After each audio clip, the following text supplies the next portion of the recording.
കൊല്ലം പിഷാരികാവിലെ കാളിയാട്ട ദിനം ആഘോഷമാക്കാൻ ക്ഷേത്രത്തിലെത്തിയത് പതിനായിരങ്ങളാണ്. ഉച്ചവെയിലും കനത്ത ചൂടുമൊന്നും ഉത്സവാവേശത്തെ ബാധിച്ചില്ല. വൈകുന്നേരം 3 മണിക്ക് മുമ്പ് തന്നെ ക്ഷേത്ര പരിസരം ഉത്സവപ്രേമികളാൽ നിറഞ്ഞിരുന്നു. 3 മണി മുതൽ വരവു സംഘങ്ങൾ ക്ഷേത്ര പരിസരത്തിലേക്ക് എത്തിത്തുടങ്ങി. കൊല്ലത്ത് അരയന്റെയും വേട്ടുവരുടെയും തണ്ടാന്റെയും വരവുകൾ ഉപ്പുംതണ്ട് വരവും മറ്റ് അവകാശ വരവുകളും എത്തിച്ചേർന്നതോടെ ക്ഷേത്ര പരിസരം ജനനിബിഡമായി. തുടർന്ന് സ്വർണ്ണ നെറ്റിപ്പട്ടം കെട്ടിയ പിടിയാനപ്പുറത്ത് ക്ഷേത്രത്തിലെ പ്രധാന നാന്തകം പുറത്തെഴുന്നള്ളിച്ചു. ജനസഹസ്രങ്ങൾ ഇതിന് സാക്ഷിയായി. എഴുന്നള്ളത്ത് പാലച്ചുവട്ടിലേക്കു നീങ്ങി.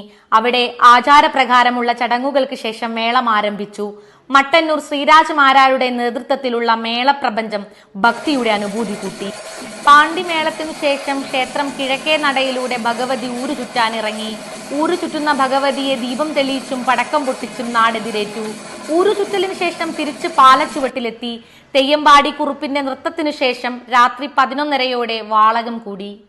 8 ദിവസം നീണ്ടുനിന്ന ഉത്സവാഘോഷങ്ങൾക്ക് ശേഷം ക്ഷേത്രസന്നിധിയിൽ നിന്ന് ജനം മടങ്ങി.